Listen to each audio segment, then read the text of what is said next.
Ustaz, gimana kiatnya agar kita tidak berkeluh kesah? Sederhana, kiatnya jangan berkeluh kesah.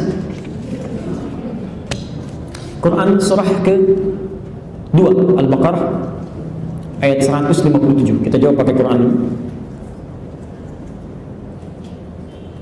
Quran surah ke-2 Al-Baqarah ayat 157. Sudah? Kemudian Quran surah ke-70 Al-Ma'arij ayat 19 sampai ayat 23. Itu solusinya. Dari mana tahu solusi itu? Dari Quran surah kedua Al-Baqarah ayat ke-45. Pelan-pelan. Sudah? Di satu Quran surah kedua ayat 155, kedua Quran surah ke-70 ayat 19 sampai 23, ketiga Quran surah kedua kembali ke Al-Baqarah ayat 45. Sekarang lihat keterangannya. Biasanya kalau yang dikeluhkan itu apa, Bu? Pak, yang dikeluhkan dalam hidup masalah kan? Ya. Biasanya orang cenderung mengeluhkan masalah. Kalau tidak ada masalah, tidak ada yang dikeluhkan. Maka lihat apa keterangan yang disampaikan oleh Quran berikut ini. Quran surah kedua Al-Baqarah ayat 155. Sebelah kiri paling atas posisinya. Walanabluwannakum bisyai'. Ya. Walanabluwannakum, dan setiap kalian yang hidup pasti kami akan uji dengan berbagai persoalan hidup untuk meningkatkan kualitas hidup kita. Perhatikan rumus Qurannya ya. Ini rumus dalam Al-Quran. Walanabluwannakum bisyai'. Kata Quran, setiap kalian yang hidup akan diuji dengan berbagai persoalan kehidupan, ya. Bersanding lurus dengan masalah, ya. Lihat rumusnya. Hidup berbanding lurus dengan persoalan, dengan masalah, ya. Artinya setiap orang yang hidup pasti punya masalah, ya. Ingat betul ya, setiap orang yang hidup pasti punya masalah, karena masalah ini diciptakan untuk meningkatkan kualitas hidup, ya. Kalau tidak ada marah, bagaimana bisa menguji sabar? Kalau tidak ada bohong, bagaimana bisa ketahuan jujur? Ya. Kalau tidak ada cemberut, bagaimana bisa tampak senyum? Ya. Kalau tidak ada malas, bagaimana bisa ada rajin?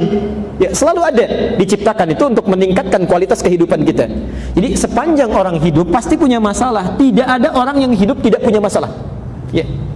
Bapak, Ibu sekarang kelihatan seperti tenang-tenang saja, padahal belum tentu itu saat datang nggak punya masalah. Ya mungkin di hatinya sedang ada gejolak, ada persoalan. Pasti setiap orang hidup punya masalah. Saat Anda mengatakan saya ingin tidak punya masalah, maka seketika sebetulnya sedang menciptakan masalah, ya. Seseorang berpikir tidak punya masalah, itu sedang mengundang masalah. Jelas sampai sini? Ya. Jadi kalau ada orang misalnya tidak ingin punya masalah, itu sama dengan dia tidak ingin hidup. Hidup berbanding lurus dengan masalah. Saat orang tidak ingin punya masalah, itu sama dengan tidak ingin hidup. Pertanyaan saya, Bapak Ibu ingin punya masalah atau tidak? Ya sudah. Kenapa mengeluh? Ya. Dijawab tidak, takut tidak hidup, ya. Dijawab ingin juga repot, ya. Sekarang lihat, ya. Nanti kita lihat bagaimana cara mengatasinya. Bisyai, bentuknya macam-macam, ya. Minal khauf, ada khawatir, ya. Dia sudah mendung, pikiran sudah fokusnya kemana-mana, gitu ya. Ada yang mikirkan jemuran, mikirkan banjir, mikirkan hujan, macam-macam bisa terjadi. Walju, lapar, ya. Barangkali yang berangkat belum makan dulu. Ustaz, kapan selesainya? Udah 2:30, belum beres 3, misalnya. Ya, ada macam-macam, ya. Wa naqsi minal amwal, kekurangan harta benda. Wal anfus, sakit sampai ada yang meninggal. Yang paling menarik, wat thamarat. Di situ diartikan apa? Buah-buahan. Padahal itu bahasa kiasan, ya. Ibu kalau nanam sesuatu, Bapak nanam sesuatu, sudah tumbuh, yang mau dipetik apa ya? Buahnya. Itu bahasa kiasan. Ada orang sudah menanam modal dengan tenaganya, dengan berbagai halnya, tiba-tiba setelah mendapatkan keuntungan, keuntungannya diambil direbut oleh orang lain. Ada yang begitu. Itu bahasa kiasan. Ya, itu indah sekali kiasannya, ungkapannya, ya. Nah, ini semua masalah dalam hidup yang niscaya kita hadapi. Kata Allah, cara menghadapinya jangan berkeluh kesah. Karena saat kita berkeluh kesah pun masalah tidak akan hilang, ya, tampak masalah juga. Kata Quran, wa basyiris sabirin, berikan kabar gembira pada orang-orang yang sabar. Ini kuncinya. Yang pertama, pelan-pelan. Kalau Anda sedang mendapatkan ujian, kata Al-Quran, sabar, terima dulu saja, terima dulu. Ya. Ini jangan mengeluh, jangan mengeluh. Ya. Bagaimana cara menerimanya? Al-Baqarah ayat 286, pelan-pelan. La yukallifullahu nafsan illa, yakinkan pada diri kita bahwa masalah yang kita hadapi ini tidak mungkin kita lalui kecuali sanggup mengatasinya. Ya. Lihat rumusnya, Bu, ya, Pak. Kalau Anda dititipkan masalah sebesar apapun, itu artinya Allah percaya kepada kita. Karena persoalan itu hanya mampu kita tuntaskan, orang lain nggak sanggup. Ya. Ini seakan-akan kalau bahasa Qur'annya, hei, ini saya percayakan pada kamu karena kamu yang bisa, yang lain nggak bisa. Kamu jangan mengeluh, cuma kamu yang bisa. Ya. Masa Allah percaya, kita tidak percaya? Ya.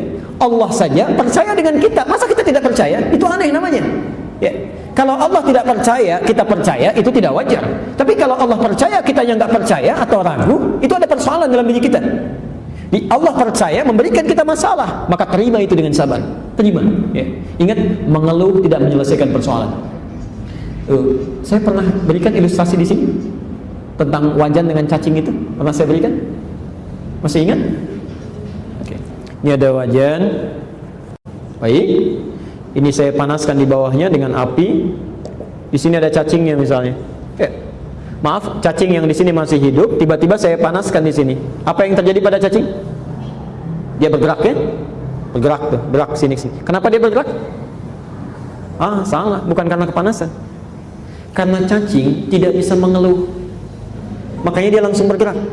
Dia tidak mengatakan, aduh panas, aduh sakit, aduh panas. Kalau semua banyak aduhnya, kapan mulai bergeraknya? Ya, kapan berpindahnya? Ini manusia juga begitu, kalau sedang diberikan masalah, terima saja dulu, mulai bergerak, cari solusi.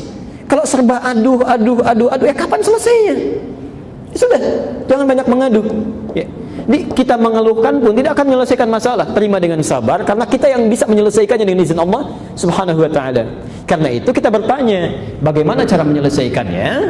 Kata Quran, ada orang yang sudah diberikan solusinya seperti ini masih mengeluh juga, maka dipindah ke Quran surah 70 ayat ke 19 sampai 23. Innal insana khuliqa halu'a. Ya, sungguh manusia tercipta dengan perasaan seringkali berkeluh kesah. Jadi kalau ada yang manusia yang berkeluh kesah, itu bagian dari kehidupan, wajar saja. Yang tidak wajar terus-terusan mengeluh, ya. Atau mengeluhkan sesuatu yang bukan urusannya. Ya, itu bermasalah itu. Ya. Tetangga yang beli pot baru, kok ada orang yang iseng gitu ya, yang memikirkannya, kan jadi persoalan di situ. Baik.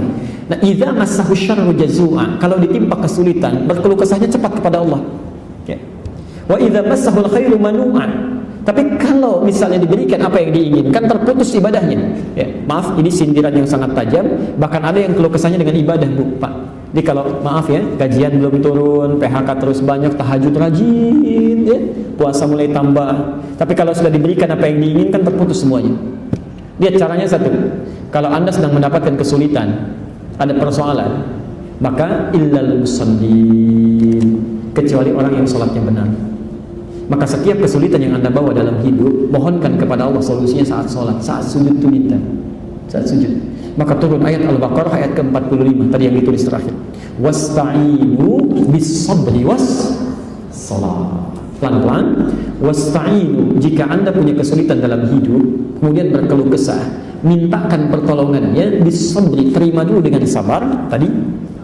Was-salat, saat salat itu mohonkan solusinya kepada Allah, tumpahkan kepada Allah, mintakan. Ya. Bahkan nanti setelah kita bahas ayat yang kelima, di hadis qudsi Abu Dawud nomor hadis 821, ternyata Masya Allah, Allah itu sedang menunggu kita dalam sholat dulu, Pak. Inilah rahasianya kenapa sholat dalam sehari sampai 5 waktu. Ini rahasianya. Ternyata salah satunya supaya Allah memudahkan segala urusan kita. Ini kita ditunggu itu.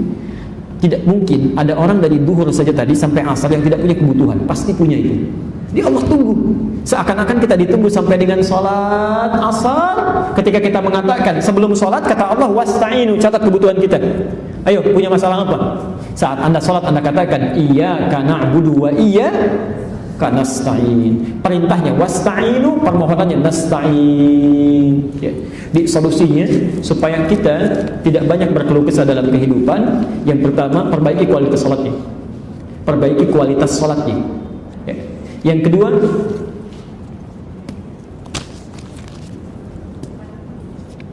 Yang kedua, perbanyak syukur atas setiap nikmat yang telah Allah berikan. Perbanyak syukur. Syukur itu akan menghentikan